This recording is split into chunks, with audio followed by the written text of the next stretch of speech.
¿Qué tal? Estamos una vez más en una edición de Cuestionaré y el día de hoy me acompaña mi amigo Santiago Mazoy de la licenciatura en Derecho. Santi, ¿cómo estás? Hola, muy bien. ¿Cómo estás tú?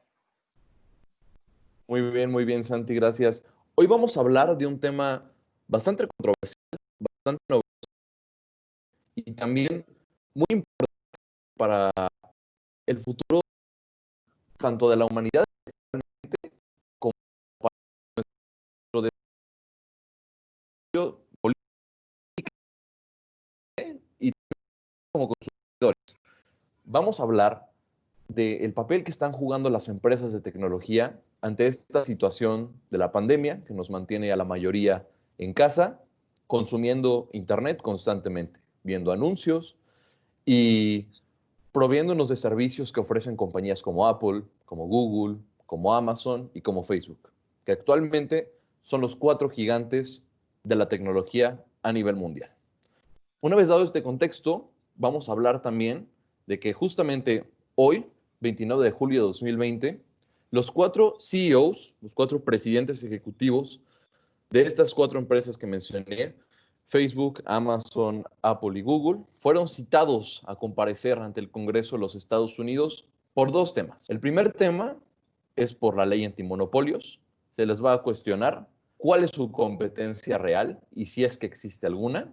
Y segundo, va a ser sobre las elecciones, que es el tema más polémico y el más controversial que existe actualmente, también teniendo en cuenta lo que pasó en 2016 con Cambridge Analytica y Facebook, que fue un robo, bueno, no sé si podría considerársele como robo, pero sí se tomó mucha información de votantes estadounidenses a partir de esta empresa Cambridge Analytica que canalizaba y sectorizaba gente según sus preferencias para mostrarle anuncios de candidatos, en este caso fue Donald Trump, que casi lo lleva a un juicio político que termina con su destitución.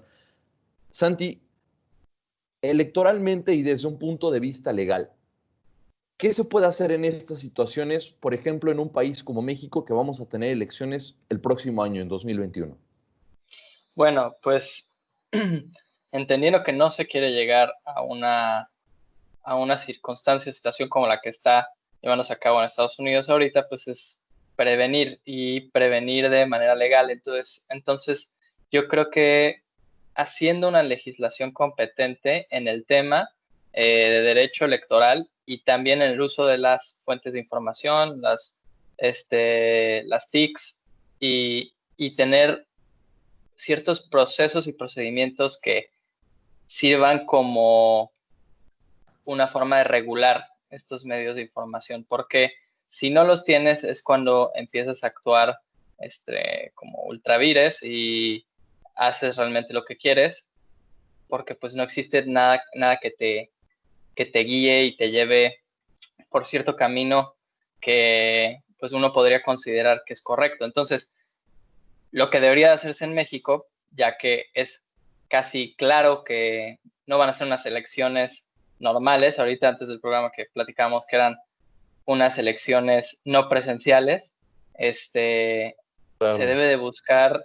entonces, pues, cómo lidiar con unas elecciones no presenciales de manera justa y que no el que tenga control de los medios de comunicación, de Facebook, de redes sociales, sea el que gane nada más. Entonces, es clave que se legisle una ley en materia electoral para el uso de redes sociales. Eso es lo que yo opino. Estoy de acuerdo contigo, Santi. Ya no va a ser factible como era antes, pues juntar 50,000, 60,000 personas para un inicio o un cierre de campaña, como lo habíamos visto en otras ocasiones por este tema de la pandemia y que el distanciamiento social, aun cuando pase un año, pues no significa que la pandemia se haya acabado por completo. Entonces, tendremos que ver cómo los candidatos y todos los actores políticos, pues migran, ya lo están haciendo actualmente, pero migran su actividad en línea y va a ser un tema que el INE y el Tribunal Electoral del Poder Judicial de la Federación van a tener que evaluar y van a tener que pues, tomar cartas en el asunto porque queda menos de un año para que estas elecciones se realicen y no vemos como una un marco normativo muy concreto, muy conciso que diga que sí y qué no se puede hacer en redes sociales. Y Exacto. justamente eso es lo que claro, No, o sea, es lo que estabas diciendo, que tiene que ser conciso y claro, porque no se puede llegar a cierta ambigüedad o términos totalmente debatibles sobre qué es lo que significa, como se ha debatido y se ha criticado muchísimo, como que el artículo sexto constitucional está intentando otorgar el derecho humano a la banda ancha. Y pues yo te pregunto a ti y se lo preguntaron yo creo que los mismos legisladores qué es la banda ancha, pues no lo sé, solo suena bonito, suena acceso a la información y estamos empoderando al ciudadano y ya, pues de eso no se claro. trata, tiene que ser solamente, no tiene que ser algo que suene bonito y ya, tiene que ser algo concreto, conciso y que sea entendible no solamente por los legisladores, sino por los que realmente van a hacer uso de estas leyes, ¿no? Sí, claro, claro. Y justamente pues fue esa ambigüedad la que provocó que Estados Unidos en 2016 pues tuviera toda esta, bueno, 2016-2017, que fue cuando se empezó a hacer las investigaciones, tuviera toda esta controversia de que pues no estaba bien establecido que por el tema de redes sociales no se pudiera hacer este, esta captación de usuarios para darle ciertas tendencias políticas, lo cual llevó pues, a Mark Zuckerberg al Congreso y lo está llevando también hoy en día para pues, analizar qué es lo que han hecho.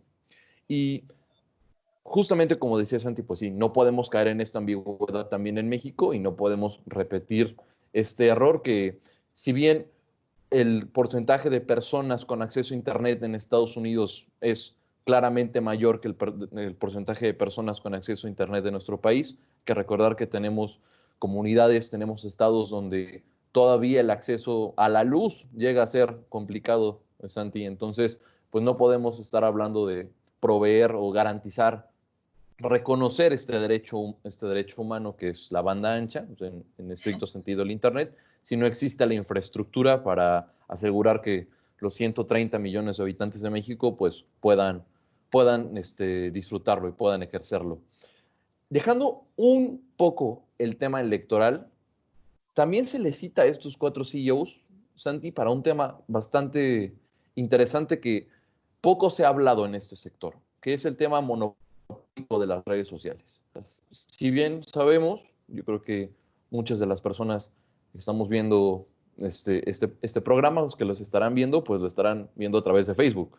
Entonces, la red social seguramente más importante, con más trascendencia desde 2008 y que también ha sido muy controversial porque justamente, y hace 2 años, hace un año y medio, había rumores de que era muy probable que se comprara Instagram y WhatsApp por parte de la empresa de Mark Zuckerberg y justamente lo hizo.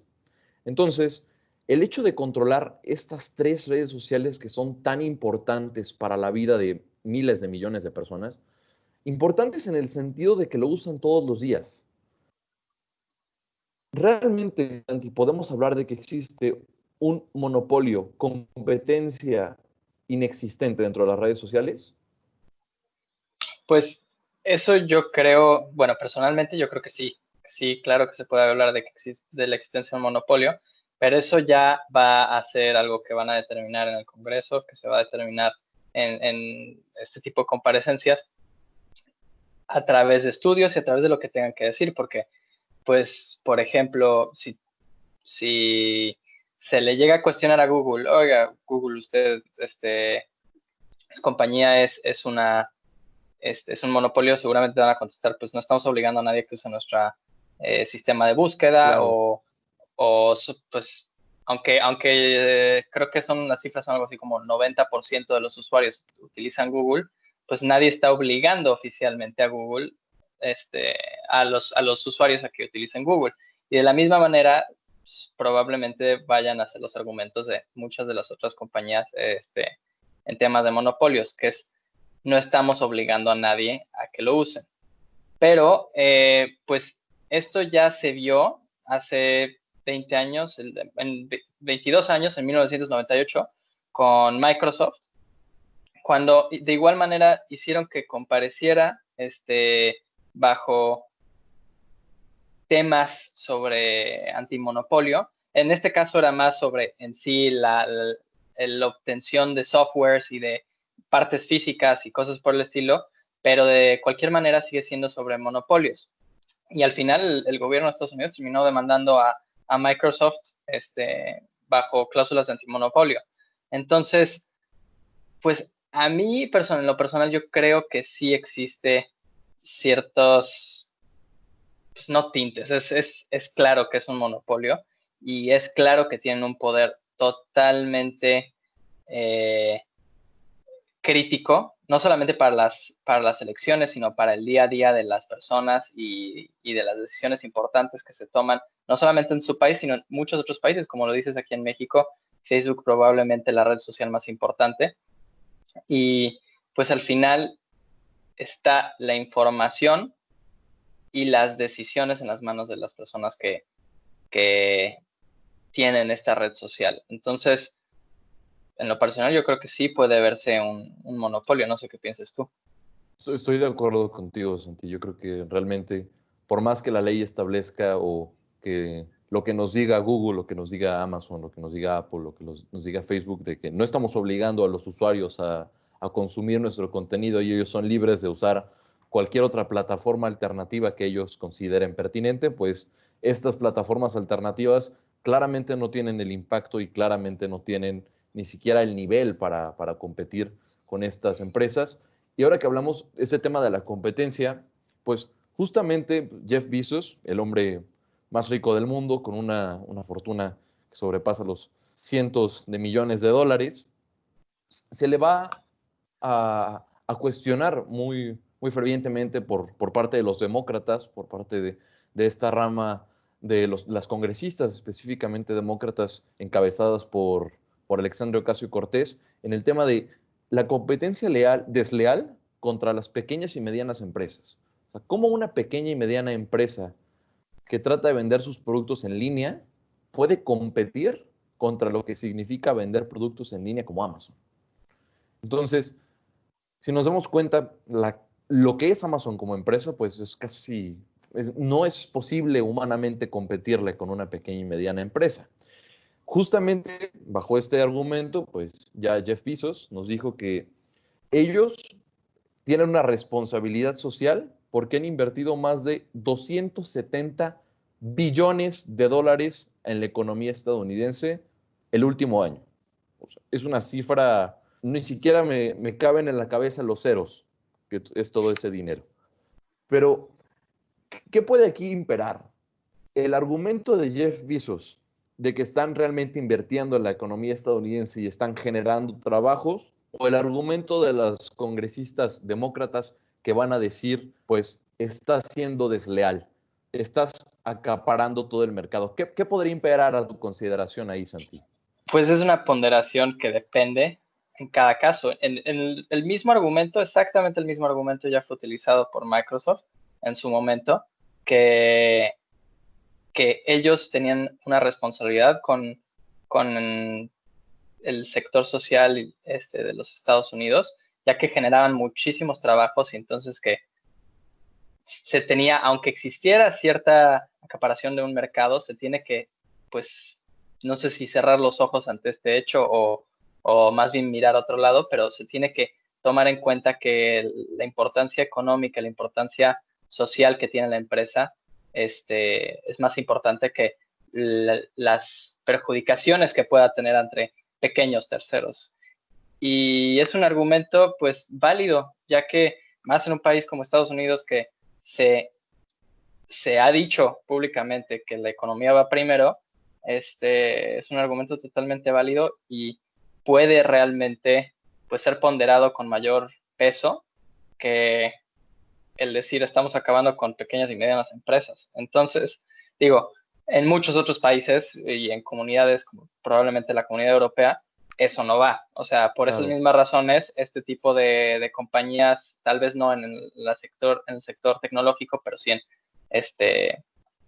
en otro tipo de bienes y servicios, no existen al nivel o ni siquiera existen en algunos de los países en Europa, porque ahí se pondera mayormente ese pequeño pez, ese pequeño y mediano compañía o empresa que realmente el decir mi compromiso con la economía y todos los trabajos que llegues a generar. Entonces, pues yo creo que si lo vemos desde el punto de vista de Estados Unidos, es un punto totalmente válido e incluso puede que sea más pesado que el de ayudar a las pequeñas y medianas empresas. Pues no sé qué piensas tú.